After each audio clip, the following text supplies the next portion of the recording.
Très heureuse de vous retrouver dans le cadre de cette revue d'actualité à voir. Le mardi 17 janvier dernier, les directeurs des médias catholiques en Côte d'Ivoire ont pris part à une rencontre en vue de la préparation de la couverture médiatique de la 122e Assemblée plénière de la Conférence des évêques catholiques de Côte d'Ivoire. Elle a été présidée par le révérend Père Hervé Jésus, secrétaire exécutif national des moyens de communication sociale, qui avait à ses côtés Madame Marie-Laure Boni, présidente du conseil d'administration des médias catholiques de Côte d'Ivoire. Et puis, diocèse de Mans, du mercredi 11 au dimanche 15 janvier dernier, les communautés chrétiennes et villageoises du département de Kouibli ont reçu la visite de son Excellence Monseigneur Gaspard Bébigneba, évêque du diocèse. À cette occasion, il a administré le sacrement de baptême à des enfants et procédé à la pose de la première pierre de l'église du village de Totroudrou.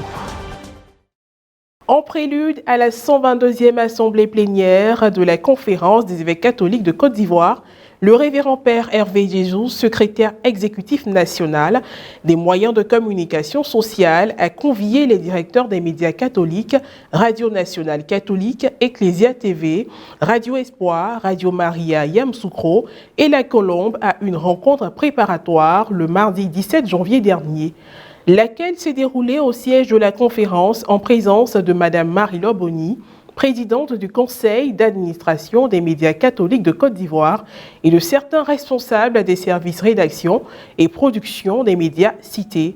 Un reportage signé Charlène Quadio, commenté par Morel Poti.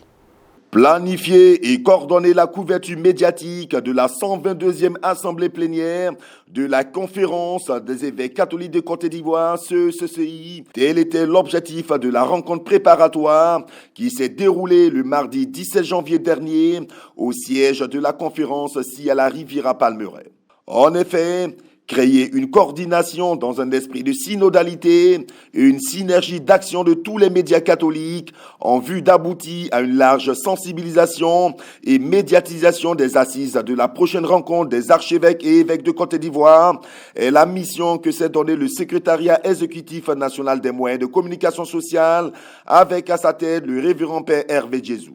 Présidant la première rencontre de ce type relative à la 122e Assemblée plénière, le secrétaire exécutif national des moyens de communication sociale avait à ses côtés la présidente du conseil d'administration des médias catholiques de Côte d'Ivoire, Madame Marie-Laure Boni. La séance de travail a vu la participation des directeurs des médias catholiques, M. Pierre Kiéné de Radio Espoir, Père Web Amouzou d'Ecclesia TV, Père Jean-Marcel Yoboué de Radio Maria Yamoussoukro, Père Émile Vanga de La Colombe et Madame Solange Ablan, rédactrice en chef et représentante du directeur de la RNC. Certains responsables des services rédaction et production des médias catholiques de Côte d'Ivoire ont également pris une part active à cette rencontre.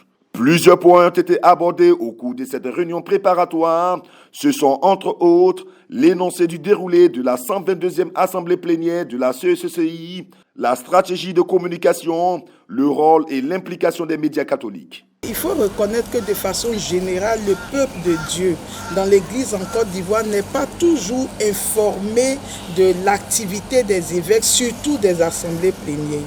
Il faut donc que les médias commencent à sensibiliser tout le peuple, que les médias commencent à informer le peuple de Dieu que les évêques vont rentrer en conférence, en assemblée plénière. En général, leur assemblée plénière devrait être soutenue par la prière du peuple de Dieu en Côte d'Ivoire. Parce que ce sont leurs représentants, leurs pères qui vont rentrer pour aller réfléchir sur la vie de l'Église. Mais l'Esprit de Dieu a besoin de les inspirer.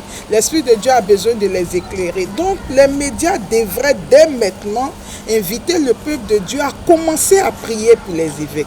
De telle sorte que toutes les décisions qui vont sortir de là soient des décisions vraiment inspirées par Dieu. Les principaux sujets de préoccupation relevés ont été les droits, devoirs et obligations des journalistes, du secrétariat général de la CECI, du secrétariat exécutif, du conseil d'administration ainsi que les dispositions et organisations pratiques dans leurs aspects techniques, humains et financiers. Heureux de cette initiative qu'il espère pérenniser pour tous les événements nationaux à venir, le secrétaire exécutif national souhaite que cette manière de faire aide à un plus grand professionnalisme des médias catholiques de Côte d'Ivoire. Nous avons voulu initier cette rencontre avec les journalistes, avec les différents organes de presse, pour penser ensemble le chemin à faire pour la vie de l'Église en Côte d'Ivoire.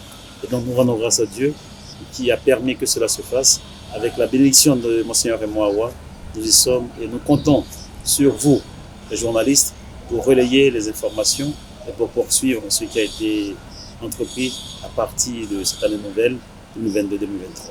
Rappelons que la 122e Assemblée plénière de la Conférence des évêques catholiques de Côte d'Ivoire, CCCI, se tiendra du 23 au 29 janvier 2023 dans l'archidiocèse de Bouaké.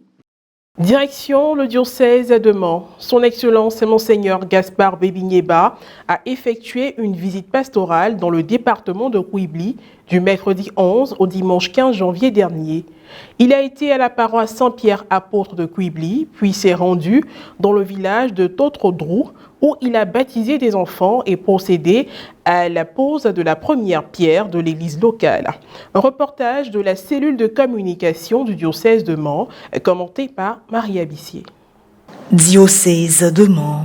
Du mercredi 11 au dimanche 15 janvier 2023 a eu lieu la visite pastorale de son Excellence Monseigneur Gaspard Bébigneba, évêque du diocèse, à la paroisse Saint-Pierre apôtre de Kouibli.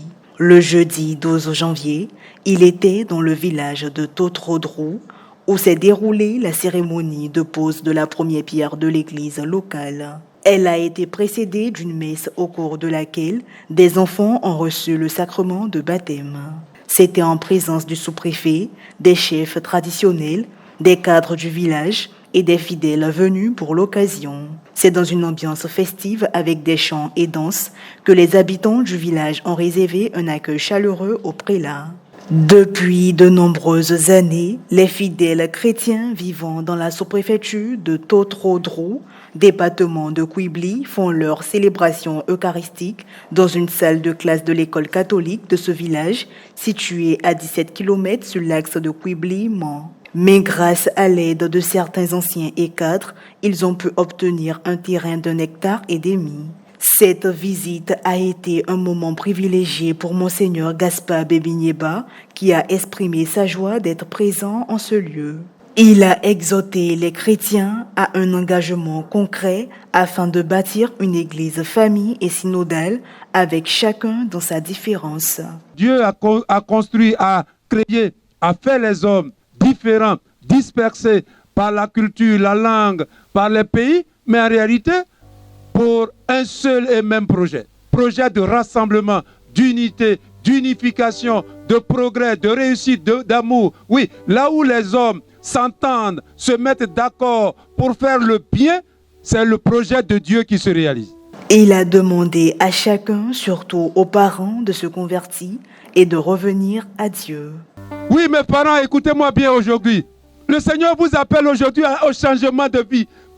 À quitter tout ce qui est sorcellerie, tout ce qui est mauvais, la nuit, tout ce qui est œuvre de ténèbres pour venir à la lumière du Christ, à la lumière de Dieu. Oui, acceptez. Si vous acceptez de quitter les ténèbres, dans l'obscurité, dans les œuvres de ténèbres, alors le Seigneur se manifestera à vous, il se manifestera dans votre village, dans votre sous-préfecture, et le bien que vous désirez, le bien pour lequel Dieu vous a créé, vous l'obtiendrez. Quelques propos recueillis. C'est d'abord une année, un symbole d'espérance et d'amour. Non seulement pour Totodrou, mais pour toute la Côte d'Ivoire et pour l'Afrique. Nous avons besoin d'amour, de paix, de réconciliation, d'attente. Je suis très heureux parce que moi-même, l'église de Totodrou, c'est qui m'a baptisé dans les années 61. Donc je suis l'un des premiers chrétiens de cette église. Et on faisait les prières dans une maison, une classe. Aujourd'hui, si on doit poser une première pierre pour l'église catholique de Totodrou, la première personne heureuse, c'est moi. Ainsi s'achève cette édition d'information. Merci de l'avoir suivi, que je veille sur nous. À très bientôt.